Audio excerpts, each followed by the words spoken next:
Welcome in to the Notre Dame Virginia post-game show. I'm here as always with my co-host Ben Belden. After a Notre Dame victory over the Virginia Cavaliers on the road at night, 28-3. Interesting game, obviously, and we'll touch on that and kind of Notre Dame's future here moving forward. With I think me and you both agree the likelihood that they'll probably finish 11-1 on the regular season. With a home game against Georgia Tech this upcoming weekend and a finish to the season at Stanford, and a team that's not very good in Stanford. But just kind of touching on today's game, obviously super interesting game overall. I mean, Virginia came in as one of the most prolific offenses in college football this season, albeit without their starting quarterback in Brennan Armstrong. But at the same time, if you would have asked me before the game started that they would put up essentially a zero spot, and certainly no touchdowns, I would have said that there's no chance. Notre Dame's defense has been shaky at times this season, and with that said, I don't think you go from being maybe the best offense in college football, at least statistically speaking, to what they put on display today at home, nonetheless. So, Ben, let's maybe hear some of your thoughts on that as well. Yeah, I mean, I think you hit the nail on the head, Nathan. I'm with you that regardless of who played quarterback for them, I didn't really think that Notre Dame would essentially pitch a shutout like you said. And by the way, I hate that Bronco Mendenhall called for that field goal there, but I don't know. Like, that's just not what I would do in that particular situation, but whatever makes you feel better, I guess. But yeah, I mean, usually when about the the top offense in college football, it has a lot more to do. I mean, certainly your quarterback is a big part of that, and Brennan Armstrong's a very good one. However, that also generally means that you've got 10 other guys and really more like 15 other guys who are dudes on the offensive side of the football as well. And so, I definitely agree with you that, a great performance from the Notre Dame defense to shut down the Virginia offense. Very impressed with that. Generally also impressed with a lot of what I saw on the offensive side of the football. I know that people, on Twitter as we speak, who are probably talking about how Notre Dame's offense sputtered at times during this game, and certainly there's something to be said for that. However, I would generally say that what I saw out of Notre Dame was, balance and the running game was good. The Jack Cohn was good at times. I liked what I saw from Tyler Buckner before the fumble, certainly. Logan Diggs was, flashed again. I love that kid. So, lots of good things overall. I mean, certainly, not a perfect football game, but at the same time, if you're talking about, and I feel like this is a theme that you and I say all the time, we're talking about some imperfections after 28-3 win. And that certainly makes it a lot better to talk about some of those things. Yeah, and as some of the eyes sort of trickle in on the post-game show, just obviously you guys are listening to the Notre Dame post-game show here on the Voice of College Football. Me and Ben are going over a 28-3 victory over Virginia. And I agree with a lot of what you said, Ben. I mean, Notre Dame probably could have put up. I mean, like I said, they won 28-3. They probably should have won 45-3 or something close to that. You had the fourth down miscue, I think, on the first drive of the game, which seems to be a trend these days. And I think you actually tweeted about that right when it happened. Obviously the Tyler Buckner, Logan Diggs, sputter fumble, on that second to last drive of the game. And then obviously the missed fourth down on the last drive of the game. And then there were probably several others in there. I'm not exactly sure how many drives they had versus how many times they scored. I know they punted at least one time in there as well. But yeah, so it could have easily been a 45-3 game or so, but that's also football. And I know Notre Dame fans are sort of accustomed to quote unquote not blowing teams out per se, but I would say a 28-3 victory is blowing someone out overall. And to your point in regards to just the overall balance of the offense. I mean, I think they had close to 270, 280 yards rushing today. Actually, no, I think it kind of ended up being around 250 or so, but that's a really, really good rushing day. And then Cone, even though he only threw for 150 yards or so, he also had 3 touchdowns. So they were able to score through the air. And then you probably had one taken away from Lorenzo Styles, though I think they ended up scoring on that drive anyway. And several other things. So overall, I mean, it's hard to be upset with the team in general, and certainly the defense really showed out today. And one thing I really wanted to point out in regards to the Virginia offense specifically, because you're going to have people come in and say, well, they should have, or Brennan Armstrong didn't play, so of course Virginia is not gonna do well. They're not gonna. This isn't a good win for Notre Dame, I guess is what I'm really getting at. But I would argue almost the opposite. And in reality, like you mentioned, I mean, this Virginia offense had, I think 4 or 5 wide receivers that had terrific stats, and to a certain extent, maybe you argue that Brennan Armstrong was those guys were making Brennan Armstrong better, at least coming into the game. And, maybe that tends to be the opposite now. But at the same time, they had weapons all over the field, and whoever's at quarterback, should have been able to get them the ball. And maybe it makes you appreciate Notre Dame's quarterback situation a little bit better as well, or some of the other teams in the country where Drew Pine was able to come in at times this year and produce. Tyler Buckner's been able to come in at times and produce. So, maybe it's something to say about Virginia's recruiting or Virginia's just QB situation in general, that they have to rely on one specific player for their offense to be as good as it was throughout the entire season until today. Yeah, I mean, I had that thought that you kind of just mentioned, about taking the Notre Dame quarterback situation or the Notre Dame offense just kind of in general for granted. I think that's a really great point that you just made, that, as quote unquote bad as Notre Dame's offense has been, going through what it's gone through at the quarterback position. And I don't even feel right exactly calling it bad. I mean, I know I used the little air quotes thing here, but like as bad as people say it's been, let's put it that way. That makes me a little bit better. It's still been, even when it was at its worst, it was still better than that. And Virginia is, like you mentioned, statistically one of the top offenses in college football. So, I guess it does make you feel a little bit better as a Notre Dame fan. And really, I mean, you hit the nail on the head when you were talking about this is still a quality win, regardless of who was playing quarterback for Virginia. I mean, this is still a quality win for Notre Dame, a quality performance by the defensive side of the football, a good enough performance on the offensive side of the football. I think you can continue to see, if you're talking about the offensive side of the football, I think you can continue to see the steps that Notre Dame takes every week in, throwing in a couple different wrinkles. I mean, the Lorenzo Styles play that you talked about, you love to see that type of stuff. I love the Braden Lindsey touchdown play. I loved that one. And then I loved the reverse that they ran for him as well early there in the third quarter.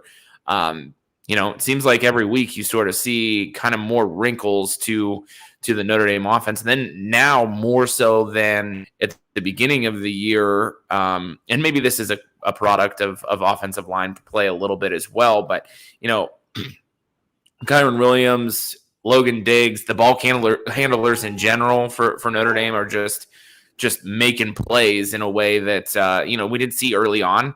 And like I say, I think that's a product of the offensive line a bit, and a product of confidence a little bit more. And so, things are trending in the right direction for Notre Dame really on both sides of the football.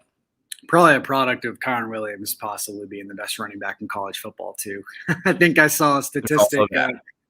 I think it was during the game they threw up a stat where he had 70 yards at the time. I think he finished with 70 yards on 14 carries, but at the time it was like 13 carries for 70 yards, and 67 of those yards were were after contact, which is just insane when you really think about it. But while you were talking, I actually looked up what the Virginia wide receiver stats this year were, and they had Billy Kemp 579 yards coming into today.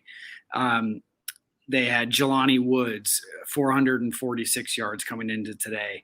Wicks, who was shown a few times as definitely their best receiver, 972 yards coming in today, and I think at the end of the game maybe even pushed over that 1,000 yards with a few catches. Rashawn Henry 493 yards. I mean, that's four guys that are essentially at 500 yards or more, and like I said, I don't want to keep beating the same drum. I think it was proven today, even with facing a good Notre Dame team, that Brennan Armstrong is significant for that offense. I really just don't want to take away from what Notre Dame did defensively specifically. I think they had 8 or 9 sacks, which is crazy, no matter who you're playing. And so, I mean, that's really what I took away from today's game. I mean, I thought the safety play without Kyle Hamilton looked at its best this year. Houston Griffith wasn't a huge part of the game plan, which was interesting coming in. You had Xavier Watson, specifically Ramon Henderson, manning sort of the Kyle Hamilton free safety role. Today, Ramon Henderson ended up with a pick. His counterpart in DJ Brown picked it off in the end zone to finish the game as well. So you had 2 picks from the safety spot, and it's looking like that position specifically, even without Kyle Hamilton on the field, is trending up, not necessarily for this season overall, but certainly for the future, because you want Kyle Hamilton back there if he's healthy. Yeah, I'd love to see how many guys Notre Dame got in on defense. I mean, you gotta, and that's been something that, like, if you've monitored Notre Dame all year, I mean, they obviously play a lot of dudes, but I mean, Nana Osafo-Mensah was out there on the first play of the game defensively, which was, I don't know, surprising, I guess, just something you haven't seen at the very least. I think it was because MTA was out today, and he ended up starting, yeah. Yeah, and so, obviously without MTA and Drew White, that had something to do with it, certainly.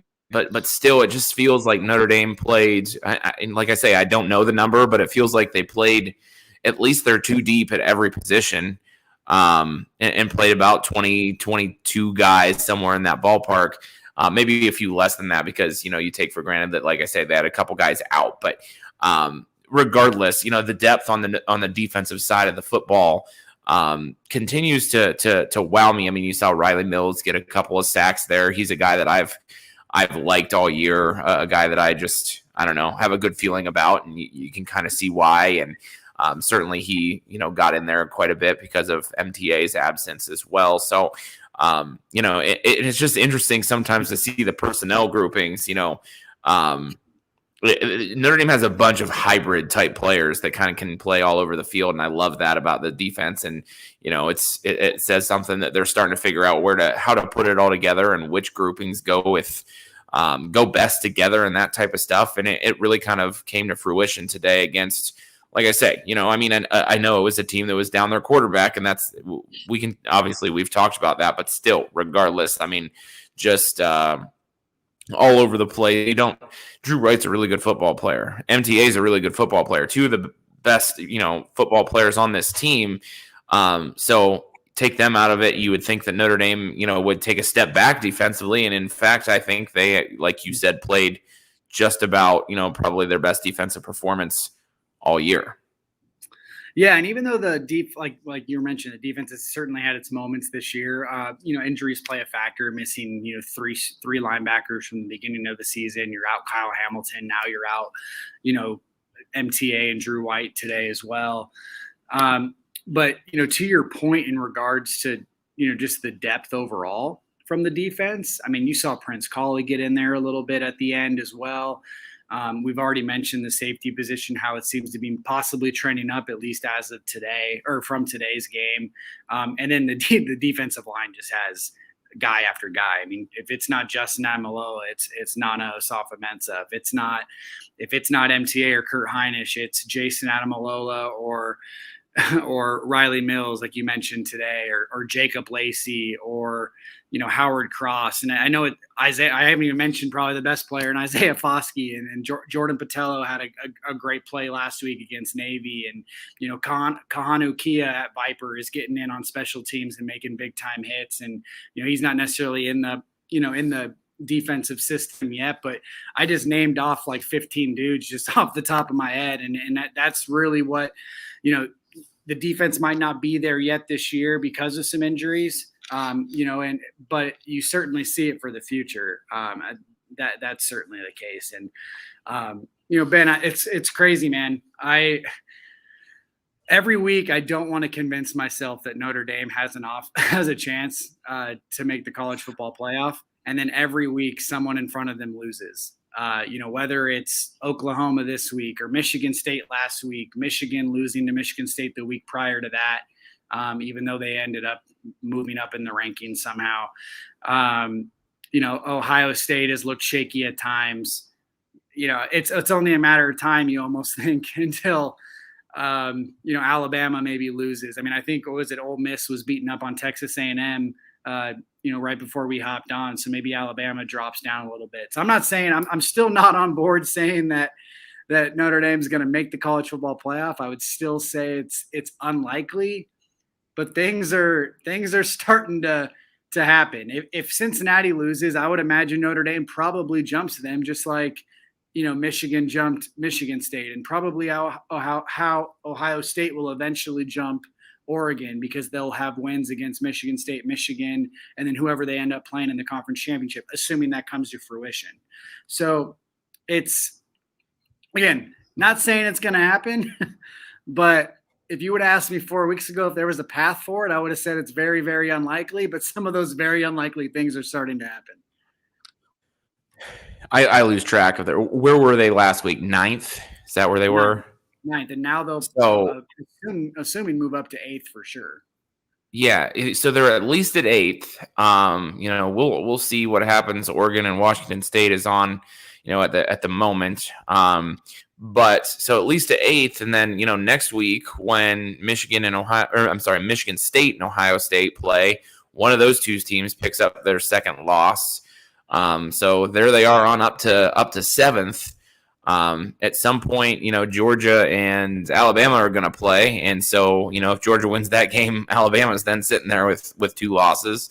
So, I mean, you start to kind of look at the teams ahead of them, and, at least 2 or 3 of them are going to end up with 2 losses before the end of the year, you would think. So, and then, obviously Ohio State and Michigan play. Well, there's the second loss for one of those 2 teams. I mean, it's not out of the realm of possibility. I was on, our good friend Jack Lineart's podcast this week, and just kind of said that I don't know how I feel about a potential like 1-4 Notre Dame Georgia matchup in the playoff. I almost would rather just go to a New Year's Six bowl and win it than potentially going to the college football playoff and losing again.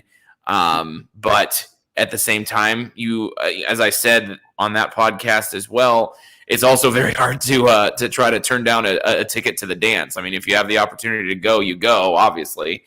And I don't know. So you're right. It's almost a little bit early still to be talking about it. I don't know. I'm with you. Like, I don't want to think that Notre Dame is a college football playoff contender, but like, it's weird because it seems like every other year we're kind of thinking about what the scenario is because we think they can get in and they've got a chance. And this year was kind of the reverse, when they lost to Cincinnati, and even before they lost to Cincinnati, they looked like they were, this is not a college football playoff team. Like, I don't even want that. And now it's like the script is starting to flip back to what we've almost become accustomed to as Notre Dame fans. But I don't know. It'll be interesting to see how it all shakes out. I mean, college football is just chaotic in general. So,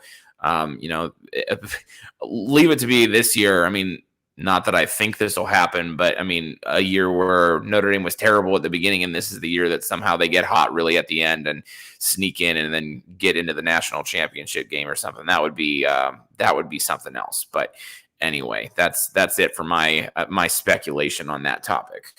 Yeah, it also would be. It would just seems like it'd be the year that they would somehow win their first playoff game too, for whatever reason, just because of the landscape of college football right now. But at the same time, with that said, I mean, if they do end up making it, they'll probably make it as a 4 seed, and playing Georgia does not sound fun with their defense. I mean, I would maybe make the argument that their offense isn't anything spectacular, and that might play in the hands of Notre Dame where it's a close game. I think we talked about this last week, actually. Where Notre Dame, I think, at least from a keeping it close standpoint, might actually match up well with Georgia. And you never know in a close game, but at the same time, I mean, playing their defense in general is doesn't sound fun for specifically for Jack Cohn, probably with some of the struggles he has when the offensive line doesn't give him time to throw, and sometimes even when they do give him time to throw. But we're definitely getting some comments here. I'm sure you're seeing these. A lot of people are hating on the quote unquote conservative play from Notre Dame today, and the fact that they didn't end up getting to that maybe 45-3 thumping or anything like that. But I usually agree with that mindset, especially, and again, I keep saying this, but in today's college football landscape, I mean, I do think blowing a team out means something at times, and not winning some of these close games. I mean, I think you're seeing that, with the Michigan State thing. Just as an example, I know Michigan maybe hasn't blown out every team they've played, but the College Football Playoff Committee clearly feels that Michigan has had a better season so far, even with the loss head-to-head to Michigan State. And they proved that, this week when they made their rankings. And so, winning 45-3, I think, looks better on paper. But in this specific game instance for Notre Dame, I don't really feel like Notre Dame let off the gas or put their foot on the brake or anything like that. I mean, I think you can maybe argue that at the end of the first half, they should have tried to score or something like that with 1:15 or whatever it was and 2 timeouts. That I'm fully on board with. Notre Dame, there's no reason not to try to score there, especially when you moved the ball like 20 yards right before you just decided to sit on it. But at the end of the game, you had the fumble with Buckner and Diggs when they were trying to score. That would have made it 35-3 right there. And then on the drive right before that, when they gave the ball back to Cincinnati, or I almost said Cincinnati because we're talking about college football playoff stuff, but when they gave the ball back to Virginia, they went for it on 4th down and just didn't get it. And then, Cohn threw a pick on one drive. So I didn't really feel like it was just like this conservative play calling that kept Notre Dame out of the end zone. I thought that there was just some interesting tough luck, but at the same time, it just felt like a dominating victory. So it wasn't one of those things where personally, from my standpoint, I felt like there was anything wrong with what Notre Dame did today. Yeah, I agree with that. I mean, they certainly left points on the board. First drive of the game continues to drive me nuts. Just in general, as a Notre Dame fan, I'm not even just talking about only this game. It just sort of seems like how many times is Notre Dame going to move the ball a lot? Here second half of the season, move the ball a lot on the first drive of the game and go down and just do something stupid like sneak the ball on 4th and 1.5 or miss a field goal or whatever the situation is. I don't know. There were points to be had out there, and I don't think. A little bit better of execution in a couple of different situations. And, we're talking about a score in the 40s more than likely, or at least the high 30s. And then I don't think people are really complaining even about the play calling before the half, which, I'll call that kind of weird because they ran the first, I don't have a problem with running the first run play to, get the clock moving a little bit, because then if things go real poorly for you, you can just kind of, sit on it and run the clock out. But they picked up 6 or 7 yards. They picked up, the first down on the next play after that, I think. And then instead of taking a shot or two to at least try to get into field goal range, they just sat on it, which was like counterintuitive to what they were doing. If you were just going to do that all along, why didn't you just take a knee? So, Right. I don't know. Just some weird things, certainly. But, like I say, we keep saying it in different ways. At the end of the day, they won 28-3. And it could have definitely been way worse. And, at the end of the day, I'm all right with that. How many times have we played worse teams than Virginia and not won 28-3? Let's put it that way. Yeah, even with their quarterback situation, I would argue too. Interesting question here by Daniel De La Cruz, and we sort of touched on some of this, but it brings up a good point. I think I'm at the point as a Notre Dame fan, and I think the Notre Dame program in general, their aspirations are to win national championships. They might not be there right now. They might not have won a national championship since 1988, but I truly think that at least from a football standpoint, maybe not a university standpoint, I do think that there's arguments to be made that overall as a university, they don't care as much as the fans do about winning national championships as long as the brand remains. But Brian Kelly and the guys that they're bringing in, the coaching staff, the players, et cetera, their goal is to win a national championship every single year. And this year's no different. I do not think that if there was an opportunity to be the number 4 seed, that Notre Dame would want to turn that away, even though obviously they're not. That's not a thing that they do. But if there's a chance to play Georgia or Alabama, whoever the number 1 seed is, versus playing Michigan in the Gator Bowl or whatever, I'm absolutely taking. I'm absolutely taking the college football playoff, regardless if I think Notre Dame's going to lose 45-10 and possibly beat the opponent that they could have played in a New Year's Six Bowl with the same score, 45-10. So for me, there's not much to be said there. You take the chance to win a national championship every time, and you deal with the consequences of that loss or whatever later on. Sure. Yeah, I'm with you there. There's a very small part of me that just thinks, I'd rather go just win a New Year's Six Bowl. But at the end of the day, if you actually ask me for my dead serious opinion, I'm with you. I think that Notre Dame's little mantra, their slogan is graduating champions. And I know they talk about, there's more than one way to be considered a champion. And so I don't know. I don't know. Like it's frustrating to kind of be at this point, I guess, to a certain degree, because it's like at some point we need to. It would be nice to just be like a legitimate contender and not have to have the conversation. You know what I mean? Like to be a legitimate contender and not wonder, like, if we get into the college football playoff, are we going to get drilled again? So, and I think I think Notre Dame's getting there genuinely.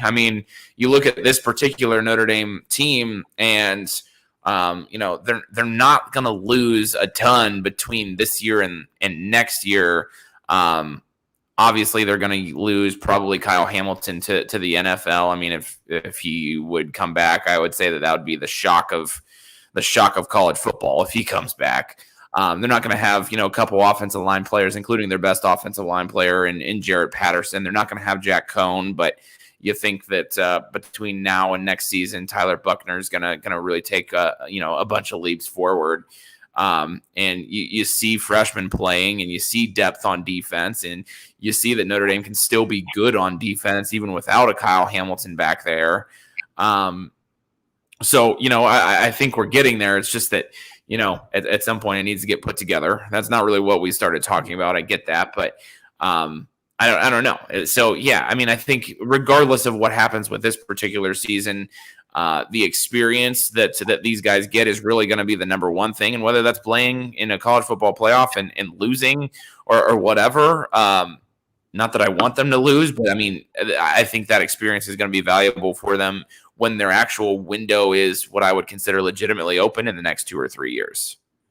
And that brings up an interesting conversation, and not to backtrack necessarily on, or going back to the 2020 year where they did make the college football playoff and lose decisively to Alabama. The Clemson game without Trevor Lawrence, I think, proved a point that maybe some people haven't really realized yet, and that's that in a lot of aspects, Notre Dame is ready to compete for a national championship when the other team, or if they have the quarterback that some of these other teams have. And you saw that when Clemson wasn't playing possibly the best player in college football last year, in Trevor Lawrence. They matched up pretty much toe-to-toe with Clemson. For a lot of that game, they dominated in reality and kind of let them back in. And then they ended up winning in overtime. And I guess that's neither here or there. A lot of people will probably disagree with that overall. But at the same time, kind of what you said with like losing Jack Cohn, he won't be there. But in reality, I think what has kind of hindered Notre Dame from winning a national championship, at least in recent years, has been the offense, and specifically probably the quarterback position. And then also, I think maybe not having the dynamic, threats at the skill positions that some other teams have had. And next year, you might return every single wide receiver on your current roster. With Avery Davis going down, there's been some talk that he might return as a sixth-year guy. Joe Wilkins, kind of the same thing. He was injured. He could return as a fifth-year guy if he chooses to. And then not only that, but you're bringing in 2 top 100 wide receivers as recruits that could play right away. So, again, not saying that Notre Dame is going to go win a national championship next year, but it is the sort of year that could line up to that. You have what you hope is the quarterback as a dual threat option in Tyler Buckner that could maybe take that step that no other quarterback has taken at Notre Dame, at least in, like I said, recent memory. And then you might have the skill set at almost everywhere on offense that means a damn to compete with those teams. You have Kevin Austin coming back, who is sort of a de facto freshman this year with really his first college football taste. You hopefully get Braden Lindsey back as a guy that can take the top off the defense. Like I said, Avery Davis, Joe Wilkins can come back. And then you have all these young guys in Lorenzo Styles, Deion Colsey, Jaden Thomas, CJ Williams, and Tobias Merriweather, who are both commits coming in. Amorion Walker, I don't know if he sees the field next year, but he's another guy that can provide you some stuff on offense. And then I don't know, I'm not prepared to say Kyron Williams is leaving yet. Everything tells me he's leaving. He's ready to leave. He should go to the NFL. If he were to ask me to my face, I would tell him to go to the NFL. But at the same time, I think Kyron Williams loves playing for Notre Dame. And if he sees that there's an opportunity to A, win a national championship, but B, also maybe win a Heisman next year, it's really going to only be his third year as the running back. So there's an argument to be made that, he doesn't have the tread on the tires that some guys do, when they're going into their senior season, like a Jonathan Taylor or something like that when he was at Wisconsin. So all of this stuff, I mean, if someone like that ends up staying, I mean, imagine the offense next year with everything I just said plus Kyron Williams. And I didn't even mention Michael Mayer. And, he's going to be a junior next year. He's not someone who's even eligible to go to the draft yet. So some of that stuff aligned with a quarterback that can bring you over the top. I'm just saying. I mean, that's really where I want to see if Notre Dame can get to that point, because I saw it last year against Clemson personally, that they could compete for a national championship if the offense can get to that point.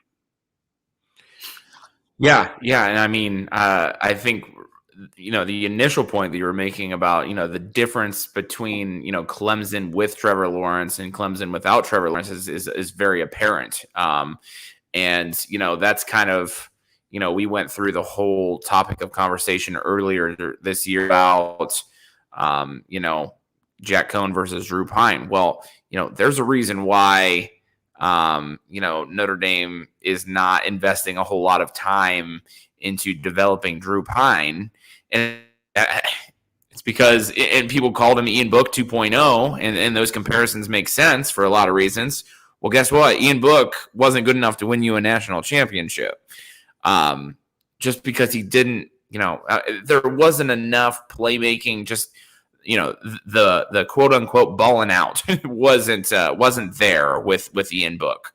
There wasn't Ian Book was a great quarterback. I would have taken Ian Book with this particular Notre Dame team for another year if that would had to have been an option.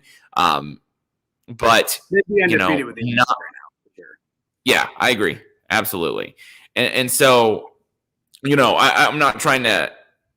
I don't know. I'm not trying to dog on Ian Book, but I think you get what I'm saying. And to your point about Kyron Williams, real quick, I just wanted to touch on what you said about him. I'm with you. I think Kyron Williams will probably leave, especially at running back positions. It seems like the quicker guys can get out of college and go make their first contract, because the shelf life of a running back is so short. It's to their benefit to go make money as quick as possible, because they're not going to be in the NFL for all that long, or at least be really, really effective for a very long time. However, I do also agree with the fact that you said, I do think Kyron Williams loves being a Notre Dame football player. I mean, I think that's very apparent. And so it wouldn't completely shock me. And then especially in the area of NIL and all of that, if he comes back and Notre Dame can put a Heisman campaign through him, I mean, he can make a little bit of money while he's at Notre Dame too. So, I don't know. I think it'll be interesting to see. I mean, this is obviously the first time we've had the name, image, and likeness stuff going on. It'll be interesting to see how guys make some of those decisions, because now generally there's a cost analysis. I mean, how much more money will he make in the NFL if he leaves after this year versus one more year of Notre Dame experience with maybe a Heisman Trophy contention under his belt at the very least. And so we'll sort of see. I mean, we're kind of in uncharted waters with that. So it'll be interesting to see how all of that plays out. However, if he does leave, and I'll kind of end this point with this thought, I'm pretty comfortable with Logan Diggs and Chris Tyree as being the guys next year. Especially you get Sebo into the rotation a little bit more. And some of the younger guys coming up. I won't sit and name everybody in the running back room, but I think the running back room at the very least is what I would call something that even without Kyron Williams next year, I still would feel pretty confident as being experienced and good for Notre Dame. Yeah, absolutely. I mean, if Kyron Williams left, it's not like the running back room's gonna be bad. They're not necessarily going to be as good, because I think Kyron Williams is just simply that good. Another guy I would actually throw in there that you didn't mention is the freshman coming in, Jadarian Price. I'm a huge fan of his. I actually think, at least we get caught up when guys are actually on campus because they show things. So like Logan Diggs, for example, is starting to show things, so people are higher on him. I was actually very high on him coming out of high school, even though he was a 3-star guy. So what he's doing right now is really no surprise in my opinion. But just from a recruiting overall standpoint, I think Jadarian Price is the best running back they're going to land in a while, actually. So if he can come in and stabilize that room with Williams gone as well, then that's just another guy to add into the mix. But a point I wanted to bring up with maybe keeping Williams, and some of this is, I think, a little overrated, but one of the best things Alabama does on the recruiting trail is keeping guys sometimes for their senior year. They kept Devonta Smith for his senior season, won the Heisman. They kept Najee Harris for his senior season, won a national championship alongside the Heisman winner. And they've done that with a few other guys. And again, it's one of those things where it's hard to fault a kid for leaving. And I think Notre Dame's actually done a pretty good job of keeping some guys in the past. Manti Te'o comes to mind, and then they go play for the national championship at his senior season. They kept Tyler Eifert for his senior season when he probably could have went pro. Same thing. I was 2012. I mean, if you don't have those two guys, is Notre Dame undefeated that season? Probably not. And actually, not even probably not. They're definitely not. And then you go and so kind of bringing up the Williams idea behind this is you bring Williams, and there's an argument to be made that Notre Dame's team goes from an 11-1 or 10-2 roster next year with some of the teams that they play to maybe being a 12-0 team or a one-loss team. They play Clemson and Ohio State. Maybe you win one of those, maybe you lose one of those. Especially because I expect that Clemson will probably be significantly better next year than they are right now. So yeah, no, I mean that's a recruiting win that Notre Dame could have on the trail, specifically next year. And again, it's one of those things where you're not going to fault that kid if he leaves, and it certainly shouldn't be on the coaching staff if he decides to leave.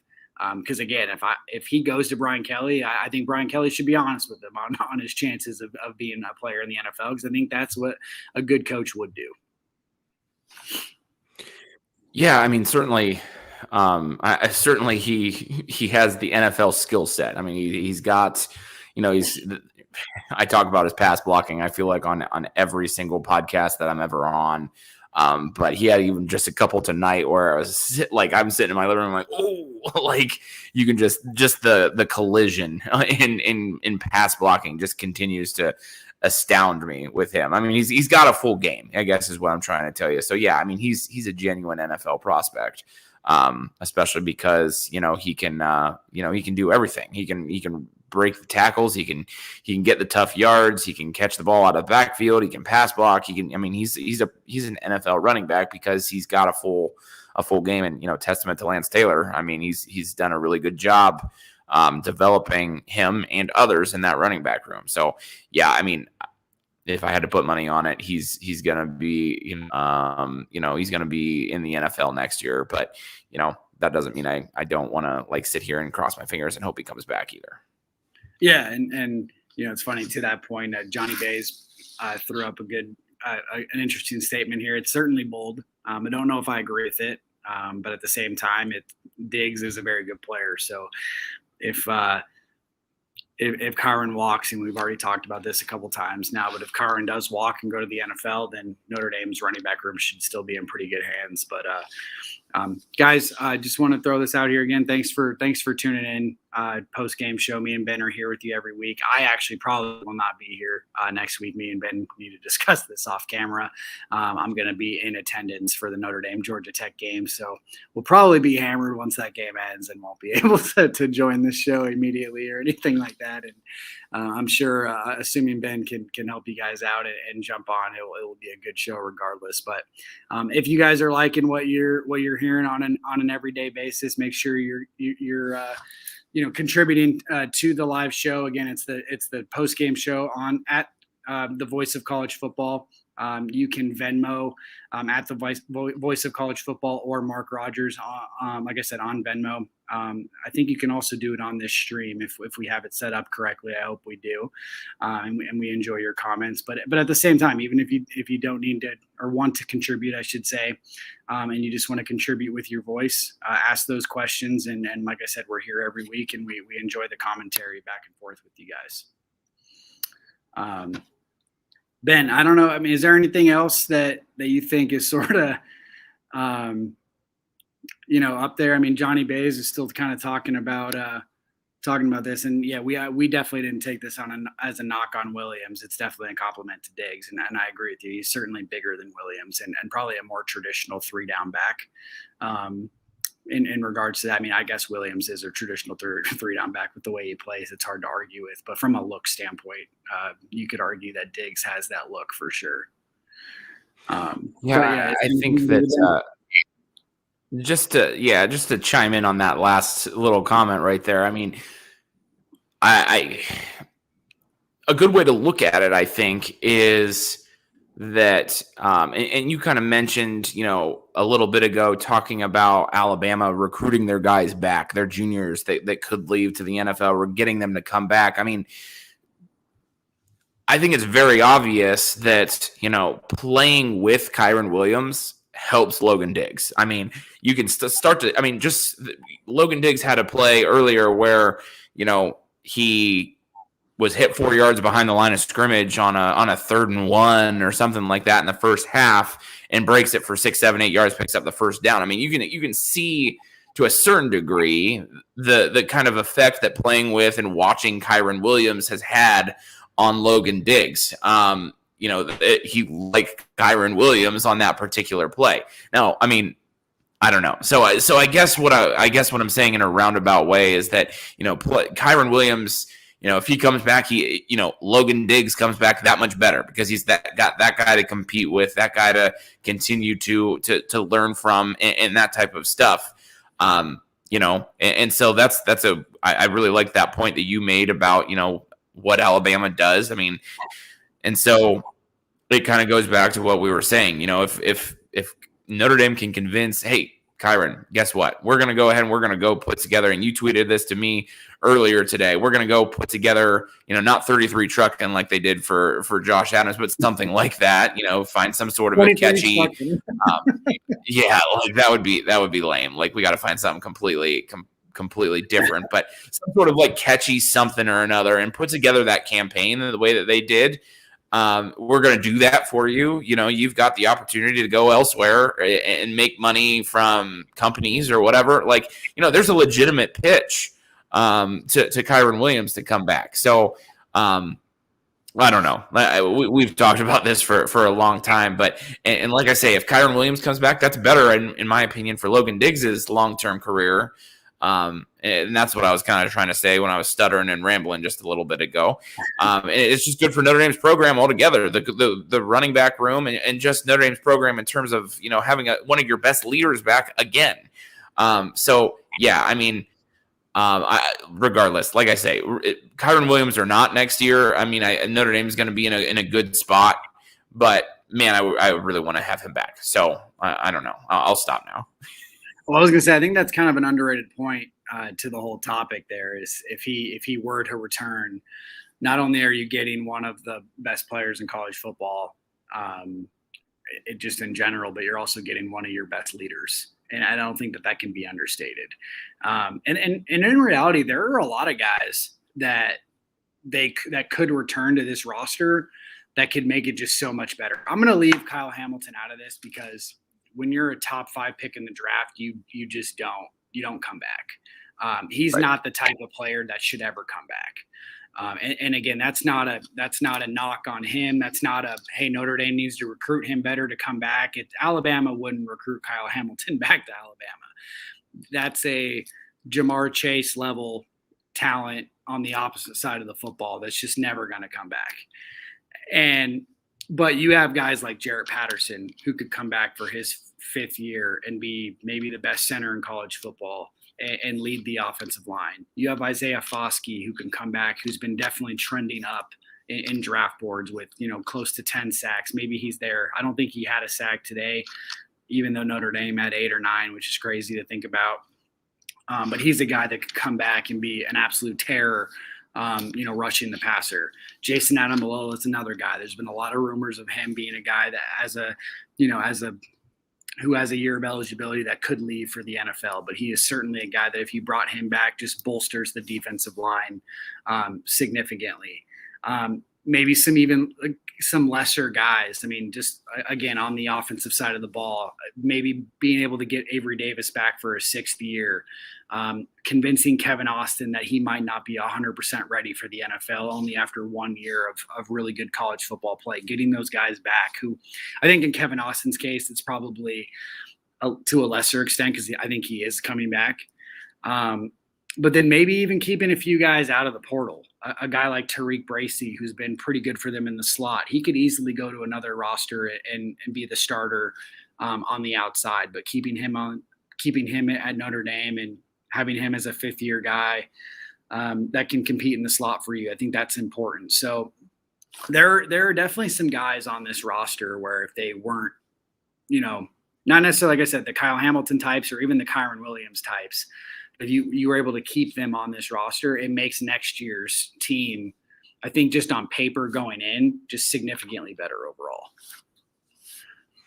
Yeah. And like guys like Xavier Watts and things like, you could see him being like, oh my goodness. Like, I know he's starting to sort of, find his role on the defensive side, but you could eventually see him say, you know what, I want to play receiver. I want to go somewhere and play receiver. So I'm going to transfer. I mean, keeping those guys as well. I mean, I think the keeping the guys out of the portal thing is going to be big for Notre Dame, I feel like, because, the byproduct of having a lot of depth, I feel like is, some guys don't get to play as many snaps as they want to. And so if, you got guys who are unhealthy or feel like that's unhealthy for them, and it's an unhealthy thought process, like, hey, I'm not getting mine. That's what you want to avoid. And if you can get the buy-in that like you can you can be here, you can be a part of something bigger than yourself, and that type of stuff. That's obviously something that's very important. So that's a really good point that you just made as well. And I think in like a guy like Patterson's case, if he ends up leaving, you're having 3/5 of your offensive line gone again after losing 4 out of 5 the previous year. And, granted, yes, there were some arguments, at least early on, that guys like Kane Madden and Josh Lugg maybe aren't the guys, and you can replace them fairly easily. And that might still be the case. I mean, you get Blake Fisher back next year. Rocco Spindler will be in the program for another season. And you'll have, Alt and Kristofic, and, Zeke Carell can probably fill in at center. Admirably, can't talk right now, but you'd probably be fine, and you wouldn't have the issues that you had at the beginning of this season, certainly. But you bring Jarrett Patterson back. That's 3 guys that have been starting now for several games on the left side and in the middle. And then really you're only replacing 2 guys that some people think are your worst 2 starters on the offensive line. So there's arguments that it could be better. So again, it's right now it's probably neither here or there, and we'll obviously find a lot of this stuff out, and it will sort itself out. And it's stuff that you can't really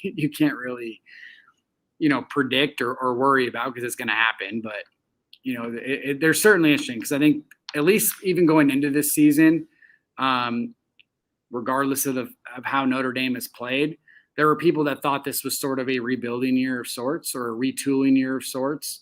And then that next year and the year after would be the years that, you're competing again for a national championship. And just so happens that Notre Dame, I think, is in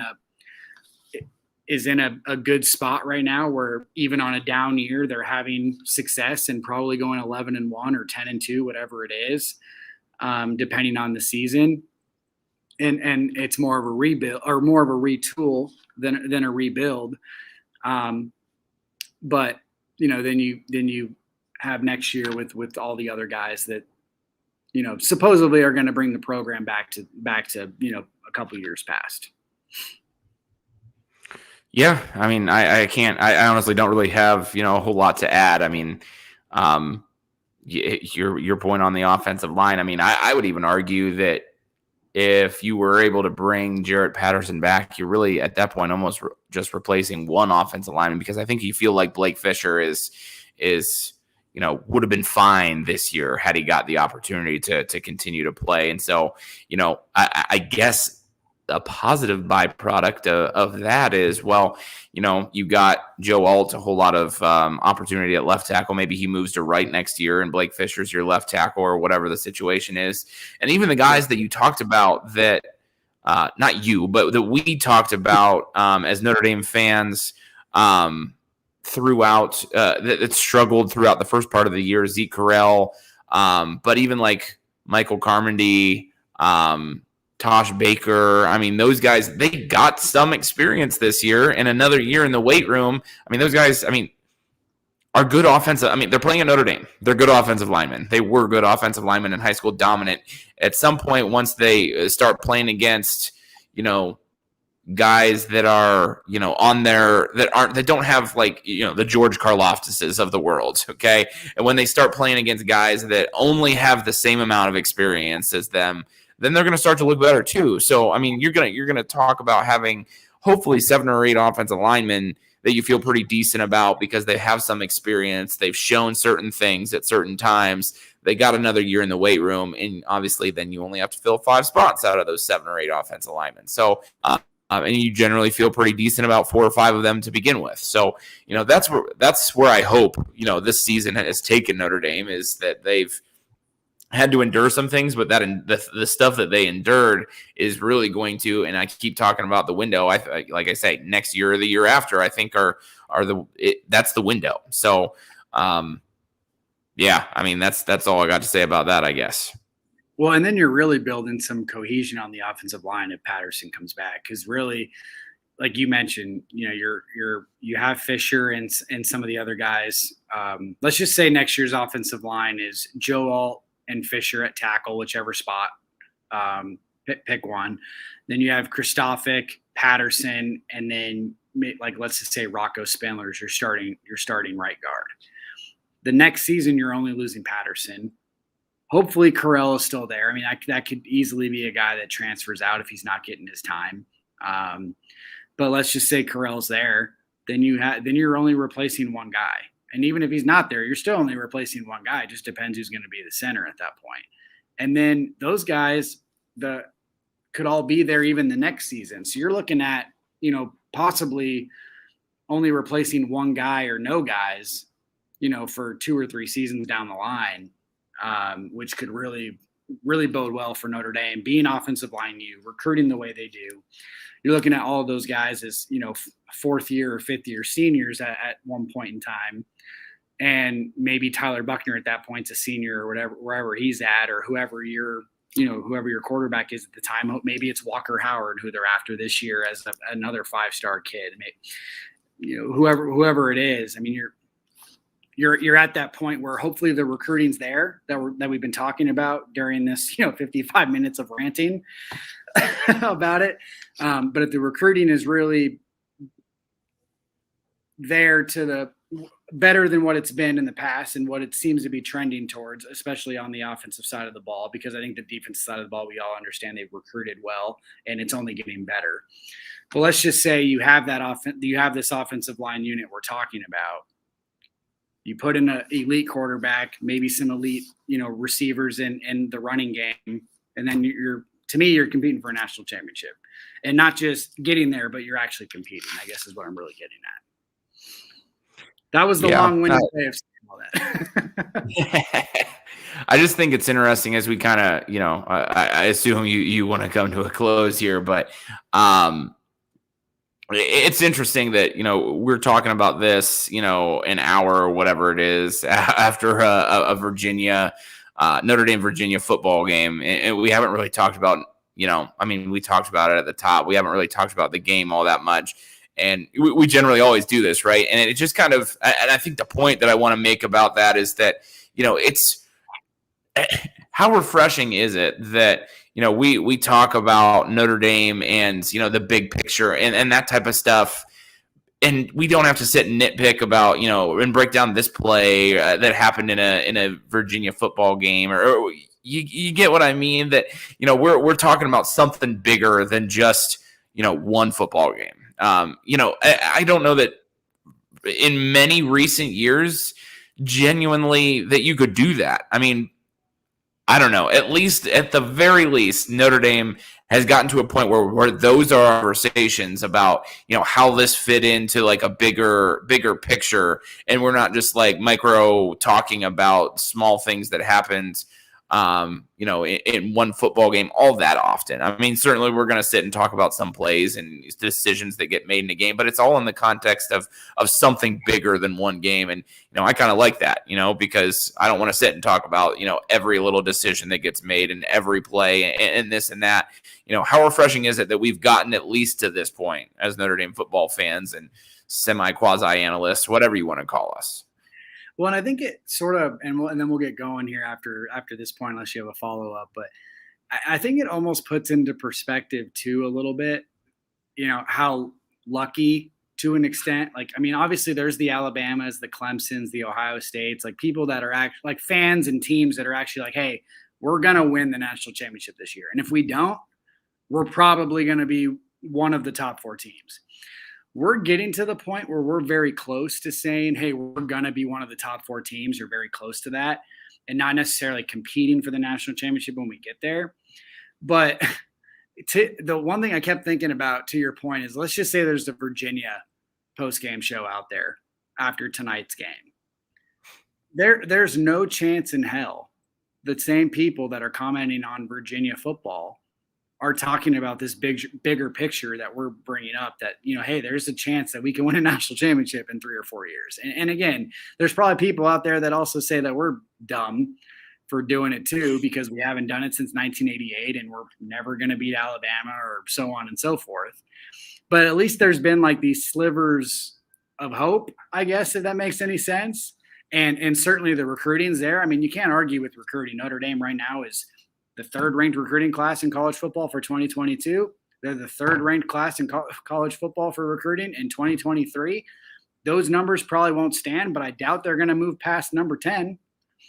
So there's not really 10 programs better than Notre Dame, whether it's on the field or recruiting. And that's been proven over the last, essentially since 2016, really. After that year, I mean, Notre Dame consistently from 2017 to now has probably been a top 10 or better program in college football. And that goes from all standards, whether it's recruiting, whether it's coaching, whether it's players on the field, record wise, getting to the college football playoff, so on and so forth. So 100% I agree with your point that it's nice having this bigger picture as a Notre Dame fan, because we didn't necessarily always have that, like in the Charlie Weiss years, the Tyron Willingham years, maybe even at some points during the Brian Kelly years. But it does make you sort of appreciate some of the other fans out there that know they know there's never a chance, regardless of who their team is. And like I mentioned Virginia, but Notre Dame plays Georgia Tech next week. Georgia Tech fans aren't thinking college football playoff in the next 10 years or 15 years, probably. They're just hoping they beat Georgia from time to time. Yeah, and same thing with Stanford. Look how far they've fallen off. I mean, like at one point they were having similar conversations, like how do we take the next step and contend, and then it never happened for them. So, and I don't obviously foresee that happening at Notre Dame just based off of the recruiting and the things that you're talking about. So, there's that to also think about as well. But we'll leave it there. Yeah, absolutely. Well, again, guys, as always, thanks for joining the post-game show with us. Ben and I are always grateful for your viewership and your questions. So it keeps the show going for probably more than 15 minutes, especially if it was just me or him by ourselves. That would be, it's certainly a pain in the ass sometimes when that has to be the case. But again, Notre Dame wins 28-3 today against Virginia. Sets up a matchup against Georgia Tech next week that I'll gratefully be at to hopefully go 10-1. I won't be on the show next week. Hopefully Ben will, but if not, someone will be here for you guys to bring the post game. And if Ben is, if you need to bring someone on with you, feel free. You have my blessing on that. I'm sure you have Mark Rogers' blessing on that as well. So again, guys, thanks for joining us, and we will talk to you here soon.